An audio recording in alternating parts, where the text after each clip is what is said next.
મધ્યસ્થાન એવા વિઠલાપુર ગામના માં શક્તિ અને માં બહુચરના આ સાનિધ્યમાં જ્યારે આ ચોકમાં જ્યારે કોંગ્રેસના આપણા ઉમેદવાર શ્રી આપણા સૌના વચ્ચે ઉપસ્થિત થયા છે, ત્યારે આપણા સુરેન્દ્રનગર લોકસભાના કોંગ્રેસ પક્ષના આપણા ઉમેદવાર, આપણા સૌના લાડીલા ઉમેદવાર એવા માન્ય છે ઋત્વિજભાઈ, આપણા વિરંગામ વિધાનસભાના પૂર્વ પ્રમુખ માન્ય શ્રી લાખાભાઈ, અગાઉ જે હોનહાર રીતે પોતાને પ્રોત્સાહન લોકોને કરી ગયા અને સમગ્ર ગુજરાતની અંદર સતત પ્રવાસ કરીને કોંગ્રેસને મજબૂત કરવાના પ્રયત્ન કર્યા છે એવા કાર્યકારી પ્રમુખ માન્ય છે ઇન્દુભા ગોહિલ સાહેબ, અહીંયા અમદાવાદ જિલ્લા કોંગ્રેસ સમિતિના પ્રમુખ માન્ય છે અમિતસિંહભાઈ સોલંકી, સુરેન્દ્રનગર લોકસભાના પૂર્વ પ્રમુખ અને પૂર્વ ધારાસભ્ય શ્રી દસાડા એવા માન્ય નવસાદભાઈ, અહીંયા ઉપસ્થિત સ્ટેજ ઉપર ઉપસ્થિત તમામ આદરણીય વડીલો, અમારા 4484ના માન્ય પ્રમુખ અને મારા મિત્ર એવા મનીષસિંહ, તમામ તાલુકાના પ્રમુખશ્રીઓ, સંગઠનના હોદ્દેદારશ્રીઓ, માતાઓ, બહેનો અને યુવાન દોસ્તો, મારા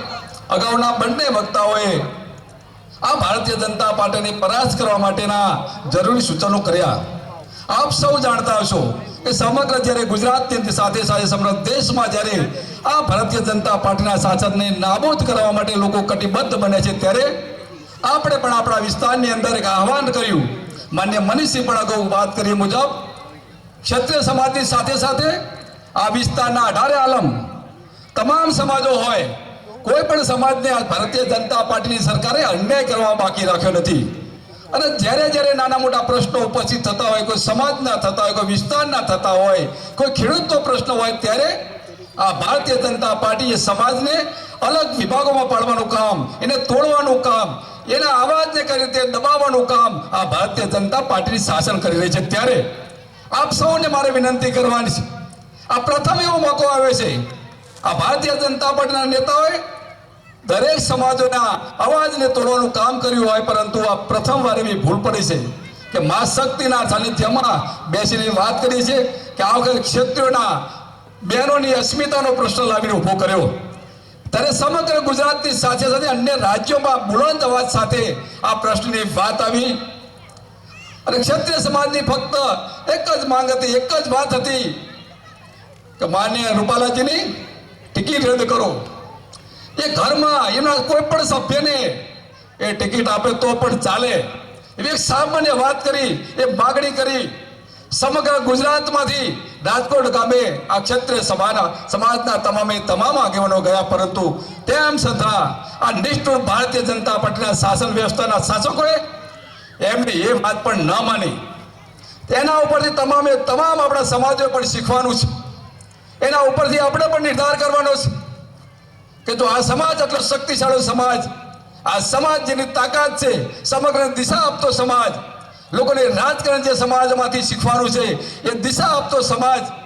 પોતાની વાત લઈને નીકળે, તેમ છતાં તેમના સમાજને પણ કઈ રીતે તોડવા એ માટેનો પ્રયત્ન કરતા હોય, ત્યારે અન્ય સમાજોની શું પરિસ્થિતિ ઊભી થાય? આવા સંજોગોમાં આ લોકશાહીના શાસનમાં આવા શાસકોને દૂર કરવા માટેની આ ચૂંટણીનો સમય એક આવા શાસકોને દૂર કરવાનો સમય ગણાય. 7 તારીખે જ્યારે આ લોકસભાનું ચૂંટણી આપણા ગુજરાતમાં થવા જઈ રહી છે, ત્યારે મનીષસિંહે વાત કરી મુજબ આપ સૌને ફરી એકવાર વિનંતી કરું છું કે આજથી આપણે સતત 7 તારીખ સુધી જાગતા રહીએ, વિસ્તારના એક એક ઘર, એક એક મતદાર સુધી પહોંચીએ. જેથી કરીને માન્ય ઇન્દુભાઈ વાત કરી મુજબ આપણા વિસ્તારની અંદર આંદોલનમાંથી ઉભા થયેલા જે નેતાઓ આજે ભારતીય જનતા પાર્ટીના ધારાસભ્ય બની આ વિસ્તારમાં કામ કરે છે, એના કાર્યકરો લોકોને ગુમરાહ ના કરે. વિસ્તારને આ કોંગ્રેસને આ વિસ્તાર આપણે જે જીતી રહ્યા છે તેની સાથે સૌથી વધુ મતદાન અને સૌથી વધુ લીડ આપણા વિસ્તારમાં આપણે સૌ આપવા જઈ રહ્યા છે, ત્યારે આપણા વચ્ચે ગુમરાહ ના થાય માટે તમામ વ્યક્તિઓએ સાથે મળીને એની ચિંતા કરવી પડશે, મહેનત કરવી પડશે અને વધુમાં વધુ મતદાન કરી આ સમગ્ર વિરંગામ વિધાનસભા વિસ્તારમાંથી આપણે ધારી એવી લીડ આપણા ઉમેદવારને અપાવીએ એવી વિનંતી કરી વિરમું છું. જય હિન્દ, જય ભારત. ખૂબ ખૂબ આભાર મનોજી સાહેબ.